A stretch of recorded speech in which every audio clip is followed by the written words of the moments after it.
In the news tonight, the foreign ministers of France, Britain and Germany call on the main Syrian opposition to attend peace talks next week, but warn that a ceasefire must be respected for negotiations to succeed. Iraqi Shiite cleric Muqtada Sadr calls for the overthrow of the government, describing it as corrupt in the biggest show of opposition to the Prime Minister Al-Abadi's authority. The Greek Prime Minister holds emergency talks with party leaders over the national migration strategy as more tents are erected at the Greece-Macedonia border to accommodate new arrivals. Good evening and welcome to a new edition of the news. His Majesty the King, the Supreme Commander of the Jordan Armed Forces, attended a live military exercise by the SWAT unit, the Desert Eagle, accompanying King Abdullah at the drill with the participation of fighter jets and helicopters, were his advisor for military affairs and chairman of the Joint Chief of Staff, General Mishal al-Zibn, and His Royal Highness Prince Faisal bin al-Hussein. The Desert Eagle was formed upon His Majesty's order to become a fully equipped, highly responsive and self-sufficient unit capable of taking on all sorts of missions under all weather conditions.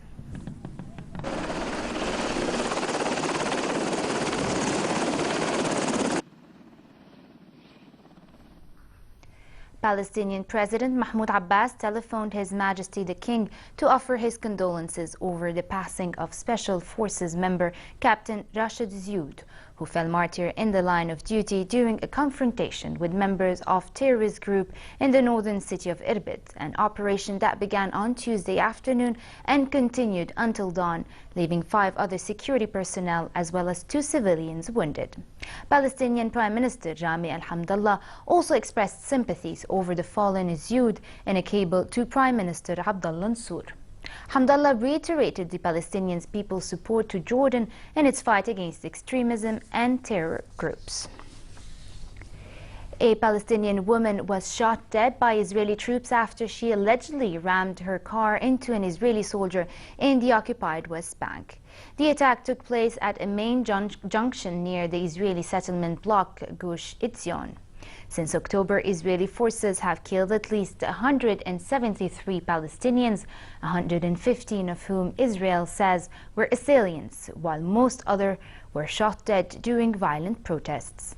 Palestinian leaders say many Palestinian attackers have acted out of desperation in the absence of movement toward creation of an independent state, resulting in a wave of violence now in its 6th month. The foreign ministers of France, Britain and Germany called on the main Syrian opposition to attend inter-Syrian peace talks due to begin next week, but warned that humanitarian aid must be given access and the ceasefire is respected for the negotiation to succeed. The Opposition High Negotiation Committee, representing a spectrum of military and political groups, has said it will decide close to the date on participation depending on how the truce holds in the coming days. Speaking at a news conference following the talks in Paris, German Foreign Minister Frank-Walter Steinmeier said their task should be to stabilize and to consolidate the ceasefire and secure humanitarian assistance. While France and Britain spoke about ceasefire conditions, the European Union's senior diplomat Federica Mogherini said the foreign ministers' efforts were to establish the right conditions for the resumption of peace talks.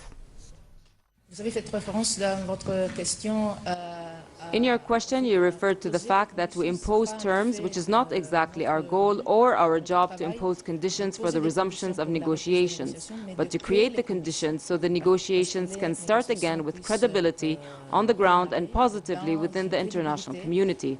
That is our common effort of the 3 ministers who are here and also the 25 others that I'm trying to represent up to standard, to make sure that the United Nations and Staffan de Mistura have the right conditions to launch the political process once more in the best way possible. As foreign ministers met in Paris, their heads of state held a conference call with Russian President Vladimir Putin.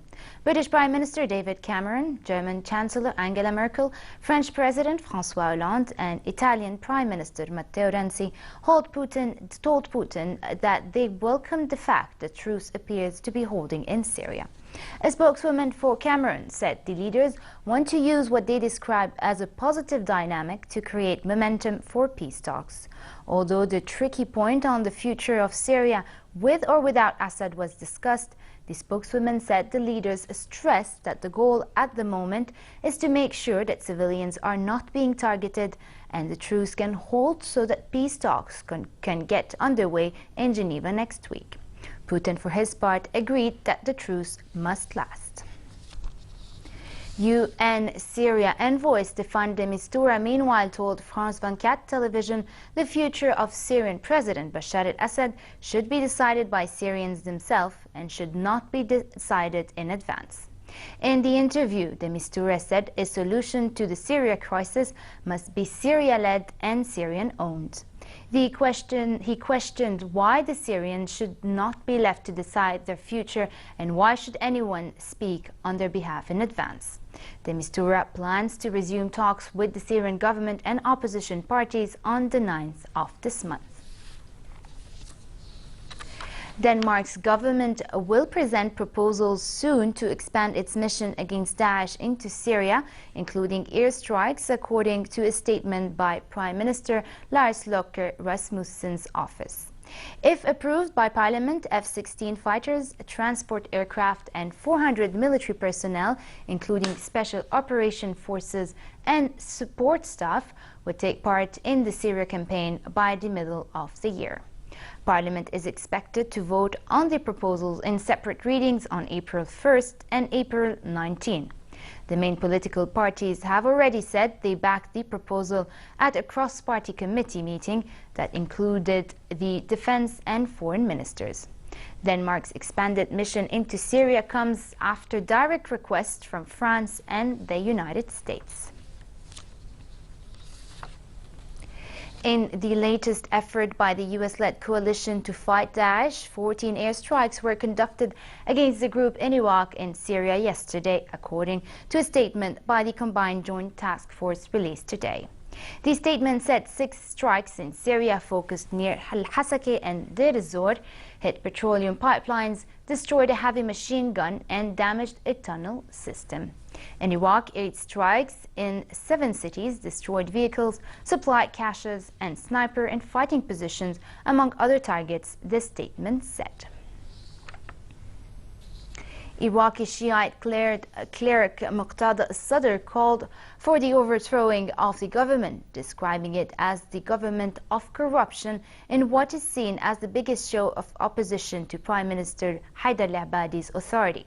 Around 200,000 people rallied at the entrance of the heavily fortified Green Zone in central Baghdad, demanding reform, better services, and an end to corruption in response to a call by Sadr.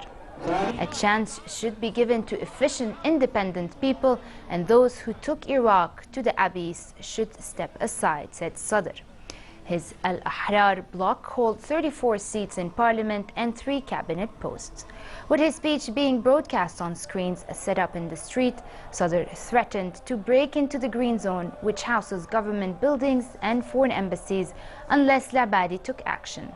Al-Abadi promised political and economic reform last summer after mass street protests, but was faced with resistance, and last month he vowed to appoint technocrats to replace ministers appointed on the basis of political affiliation, but also fell short of fulfilling his pledge. European Council President Donald Tusk said after talks in Ankara with Turkish President Tayyip Erdogan that he saw first signs that EU states were overcoming their differences to tackle the year-old crisis. He also said Prime Minister Ahmed Davutoglu had told him Turkey was ready to take back all migrants apprehended in Turkish waters. The EU is demanding that Ankara crack down on people smuggling and take back all illegal migrants from its shores who do not qualify for asylum in the 28-nation EU. The EU has agreed to give Turkey $3.2 billion to keep Syrian refugees on its soil in return for an acceleration of the EU access talks and speeded up visa liberalization for Turks visiting Europe. Turkey was the last stop for Tusk, who also visited Greece and Slovenia ahead of a Turkey-EU summit in Brussels next week. Ahead of the EU-Turkey migration summit on Monday, Greek Prime Minister Alexis Tsipras held emergency talks with the country's party leaders to discuss Greece's national migration strategy.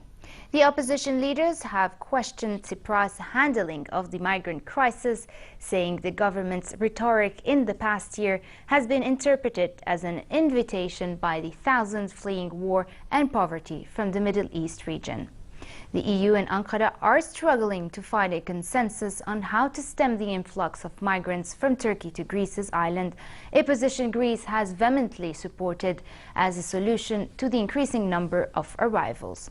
Meanwhile, more tents were erected at the Greece-Macedonia border to accommodate new arrivals in a camp already brimming with 12,000 people. The overcrowded conditions at the camp, which lacks adequate sanitation facilities, water and food, were also set to worsen as more migrants arrived for a place next to the border fence.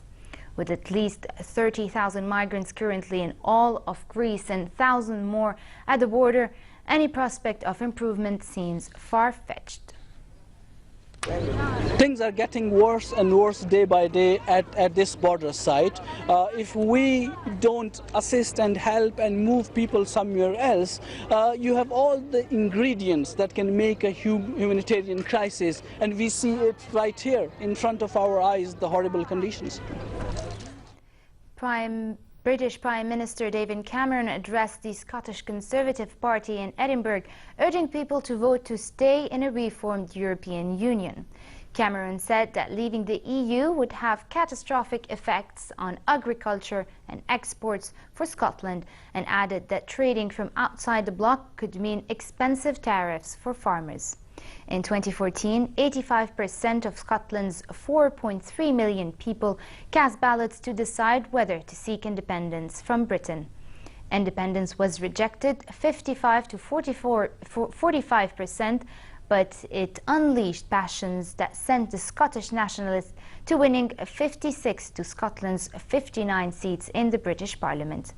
The British people vote in an in-out referendum on EU membership on June 23rd. I really think it is time for those who want to leave to explain what Scotland would look like if we left, and to start giving voters some of these facts. It's for them to look those farmers in the eye and tell them if they're going to have to pay tariffs, and if so, how much. Republican presidential candidate Ted Cruz told a campaign rally in Maine that their opposition to his stand on immigration is equivalent to supporting Wall Street. Protesters interrupted his rally, carrying signs and yelling, one saying "Build bridges, not walls," in response to his anti-immigration views. Before the rally, Cruz spoke with reporters, underscoring his message that the best way to avoid nominating Donald Trump is to vote for him, comparing a victory by Trump to a catastrophe. There is no doubt if we remain divided, Donald Trump wins. Remaining divided is a path to catastrophe for this country, and so I welcome the supporters of every other candidate to come together. And I welcome the other candidates for us to stand together. What Super Tuesday demonstrated is if you want to beat Donald Trump, ours is the only campaign that has done so, not once, not twice, not 3 times, but 5 states. We've beaten Donald Trump, and we will continue to compete vigorously. And the more we unite Republicans, the more we're going to beat Donald. As Hillary Clinton sets her sight on becoming the Democratic nominee and first female president of the United States, she has unwittingly found herself yet in another role, the heroine of children's books. In the book Hillary Rodham Clinton, Do All the Good You Can, author Cynthia Levinson charts the Democratic frontrunner's rise from her youth in Park Ridge, Illinois, to her work as U.S. Senator and Secretary of State. She brought that story to 4th graders at Cold Spring Elementary School in Potomac, Maryland, whom she discovered are paying close attention to the presidential race. However, while some students thought it would be really cool to have a girl president, others weren't so certain Clinton was the woman for the job. I'm more on Bernie Sanders' side because Hillary Clinton is less direct than Bernie Sanders, and Hillary Clinton, I think she needs to like say what she's actually gonna do more. We mostly agree on that Donald Trump would not be a good president. I like Hillary Clinton's ideas, and but the only thing I have against her is that she's already been a resident of the White House before, and I don't think she should be a resident again. I think if 4 years is enough. I think the takeaway is the one that Hillary told me when I interviewed her: get involved in politics. Designer labels presented an array of offerings for women's winter wardrobes at Paris Fashion Week, with Issei Miyake showcasing colorful pleats. Miyake designers Yoshiyuki Miyamae presented a colorful line called Beyond, with big stretched three-dimensional creations using a process in which fabric is baked in an oven. The first looks mixed colorful prism patterns with geometric lines on over-the-knee dresses, skirts, and sleeveless tops.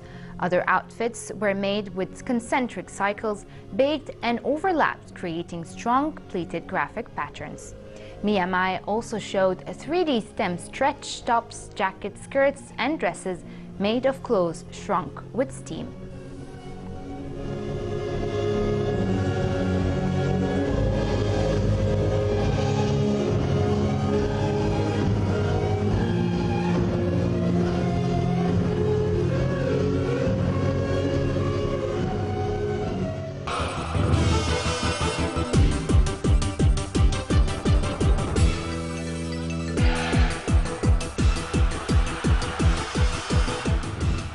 World #1 Serb Novak Djokovic helped his national side get off to the perfect start in the Davis Cup after comfortably beating Kazakhstan Alexander Nedovyesov in straight sets. The match finished in less than 2 hours, with Djokovic, who had just recovered from an eye infection, clinching it 6-1, 6-2, 6-3 against the 200th-ranked player globally. Serbia, champions in 2010, will be hoping to reach a sixth semi-final in 7 years.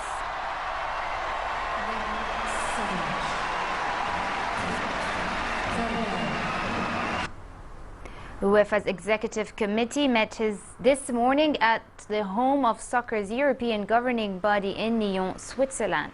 UEFA are expected to discuss the replacement for General Secretary Gianni Infantino, who was elected president of World Soccer ruling body FIFA last Friday.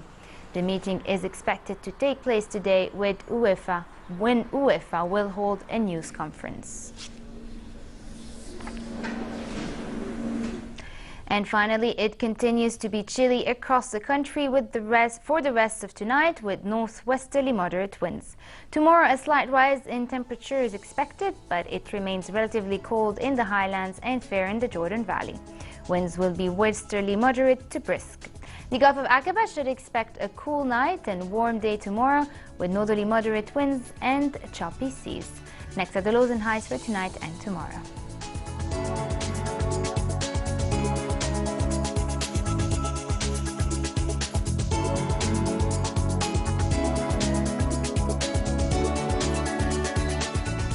And to end the news, here's a recap of our top stories. The foreign ministers of France, Britain and Germany call on the main Syrian opposition to attend peace talks next week, but warn that a ceasefire must be respected for negotiations to succeed. Iraqi Shiite cleric Muqtada al-Sadr calls for the overthrow of the government, describing it as corrupt in the biggest show of opposition to the Prime Minister Lahbadi's authority. The Greek Prime Minister holds emergency talks with party leaders over the national migration strategy as more tents are erected at the Greece-Macedonia border to accommodate new arrivals. And with this we come to an end. I'm Farah Ajdouni. Thank you for watching. Have a good night.